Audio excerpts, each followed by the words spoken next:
But now, we have a fantastic comedian coming to the stage right now. He's a good friend of mine. He is from Atlanta, Georgia. He was recently on Heart of the City, Kevin Hart Show on Comedy Central. And next Friday, he's going to be on Uproarious, which is going to be on Fuse TV. The very funny David Perdue!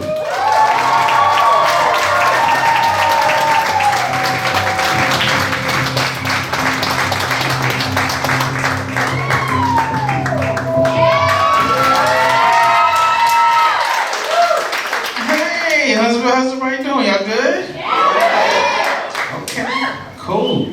Yep, there are not enough white people in here. That is awesome. That's cool. Every time I say that, most places I go, there's always somebody that looks back like, I thought there were plenty. Like, oh my God. Like you forgot where you were. This place reeks of like repurposed shit, and that is white people shit. And that's why I'm like, I don't know how you would forget that. Oh man, you guys look like you got goals and stuff. You guys are a good looking crowd. You got goals, clap it up, you got goals you're trying to achieve this year. That's what's up. Some of you didn't clap, you just ain't shit people like me, that's what's up. Yeah, that's what I'm talking about.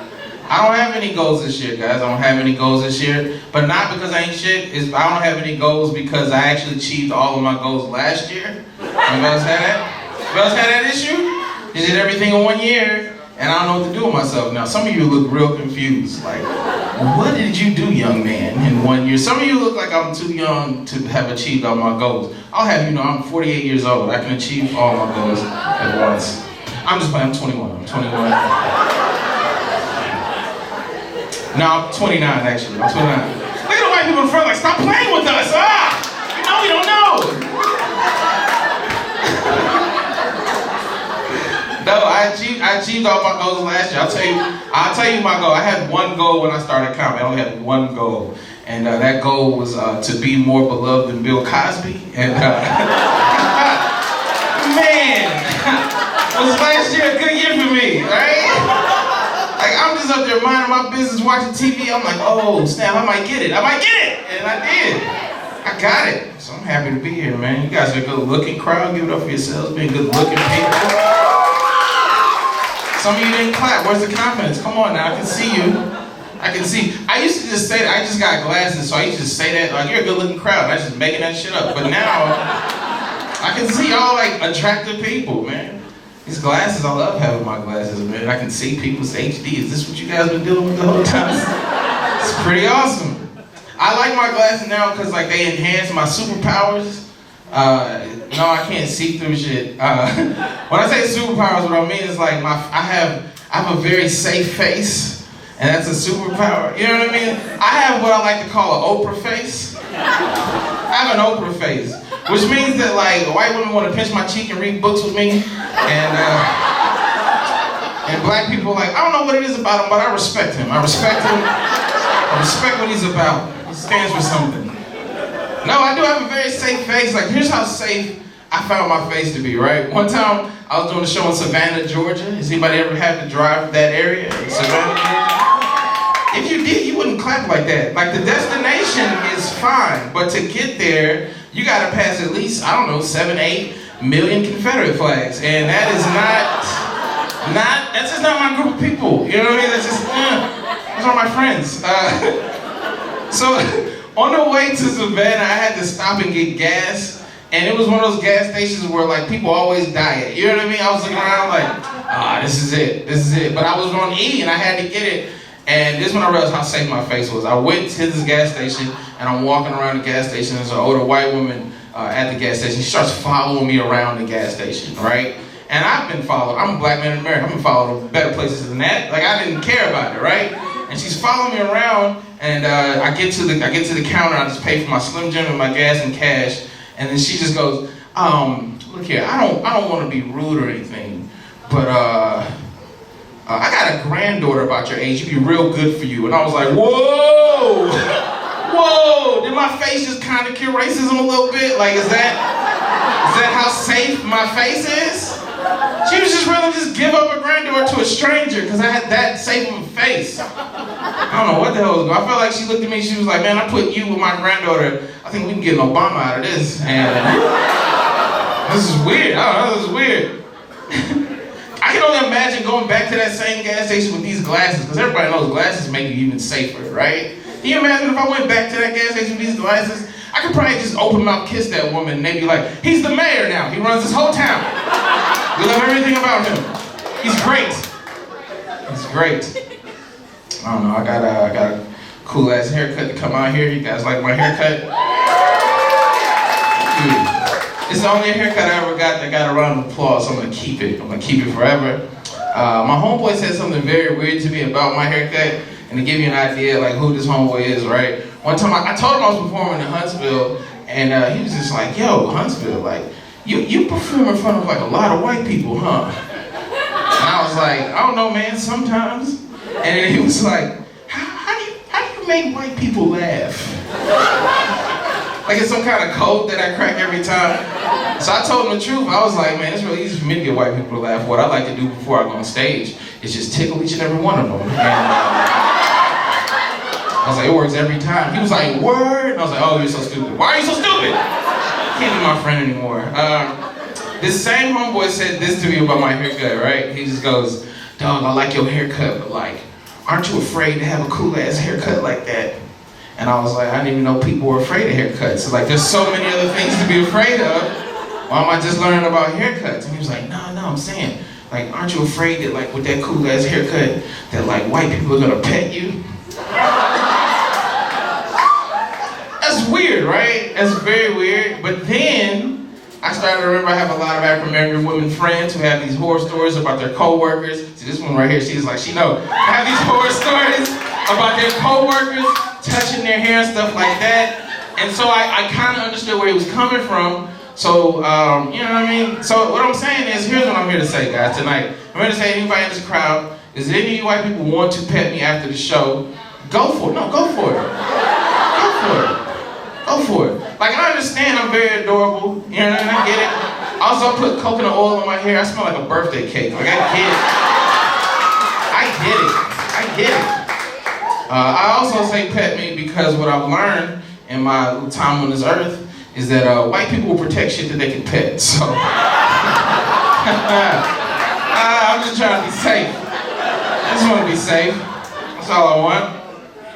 All right, y'all are so silly. I gotta stop doing jokes like that. I think I gotta stop doing jokes like that because after the shows, I have white people come to me like, yo, do you hate white people? All your jokes about white people, you hate white people. And then I have to inform them that I was actually voted most likely to bring home a white girl by my family. So I need you to relax. Relax! We're all on the same team here. No. I like my family, man. I guess, I don't know, my family's kind of weird. Everybody has family. Like, I love them, I don't like them. You know what I mean? Like, anybody have family like that, you just like, oh, you again, right? Like, the only reason why I'm out here is because I want somebody else to take me home on Thanksgiving. Like, I don't want to go back. My family's weird. My granddad just turned 93 years old last week. 93 years old. Yeah, he's not here, but he'll take that. 93 years old, he's still healthy. Like, he calls me, he's just weird. Like, he calls me at like 11:14 every day, because that's when the first commercial of First 48 happens. And he's like, I got some free time now, I'm gonna call my grandson. And he called me the other day, and I was like, Granddad, what you up to right now? And he was just like, man, I'm out in the front yard. I was like, what you doing out there? And he's like, man, I'm butt naked, let the sun hit my work. And I was like, oh, no. No, he's like that age, you have to be watched now. Like, man, there's people outside, children, you live near school, you can't do this. They're gonna lock you up. He is weird. One time he called me, and I was like, Granddad, what you been up to today? And he was like, shit, it's Tuesday, baby. You know what I was up to. And I was like, nah, I don't follow you, old man, what you up to? And he was like, it's Tuesday, baby. I was up at the Walmart. He said like it was just one of them. And I was like, what are you doing at the Walmart? And he was like, man, you know me, baby, it's Tuesday. I was up there looking at the big-legged girls. You know what? He's like, yeah, man, Walmart got the big-legged girls. I like to go up there and just look at them. I was like, we gotta watch you. We gotta watch you. I just imagine my 93-year-old granddad up there just rubbing his pocket like, I got some hard candy for you, baby. I got that hard candy for you. Got that hard, he's like, get away. I'm gonna lock you up. Yeah, he's 93 years old, he's old, he won't die. And Not that I want him to die, but like, you ever meet somebody like you should have died a few times and it just don't happen? Like he's 93 years old, he's been drinking moonshine for like at least 70 years, still chews tobacco. This guy did several knife fights that he's told me there's a bullet in his knee, and as a black man, he had strong opinions during the 50s and 60s, and those dudes didn't make it. You know what I mean? So, I don't know how he made it. I don't know how he made it, man. I took him to the doctor's office the other day, and I don't know, like the doctor, I hate taking him to the doctor, because the doctor always says he's fine. And not that, I don't want to die, but that doctor's mean, right? Because he'll be like, your grandfather, he's in the perfect bill of health, he's fine. You, on the other hand, you need to lose some weight. And I was like, hey man, didn't nobody ask you shit. You're not getting paid for this, right? Didn't nobody ask you that? So upset. I took him to the doctor's office, and his doctor's office is in a very nice part of town. That's why I love my granddad. It's a nice part of town, right? As we're driving through this part of town, my granddad, like, I just tried to make conversation with him, and I noticed one of the houses there is one of my friend's houses. And I was like, yo, granddad, I've been in that house before. And my granddad looked at me, then looked back at the houses, and he was just like, you know these are white people's houses, right? I was like, when the last time you been outside, man? I don't know if you know this. Have you not been outside in 60 years? We can live anywhere we want to now. Like, is this new to you? And then I was like, yeah, I've been in these houses. He was like, you been in white people's houses? I was like, yeah, man. Like, I just thought it was weird. And he was like, well, what were you doing in white people's houses? And I was like, man, we was eating, drinking, hanging out and shit. He was like, you was eating in white people's houses?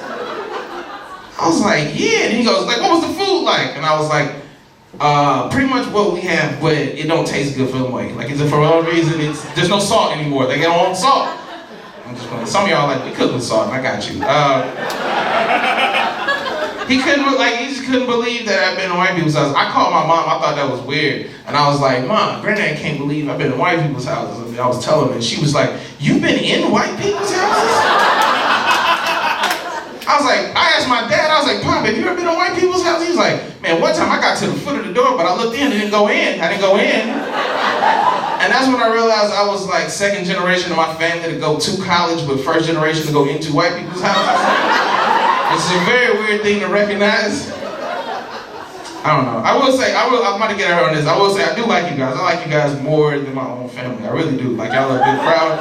I really do want somebody to, like, just invite me over Thanksgiving. My family and shit, this really happened to me. One time, I was trying to do a show, and I was in Atlanta. I was minding my business, standing outside of a show, trying to get my mind right? And this dude comes up next to me. He has, like, a hoodie on. I can't see his face. He has his hands in his pocket, and he puts his shoulder next to me, and he just goes, hey, dog, you good? You straight? You need anything?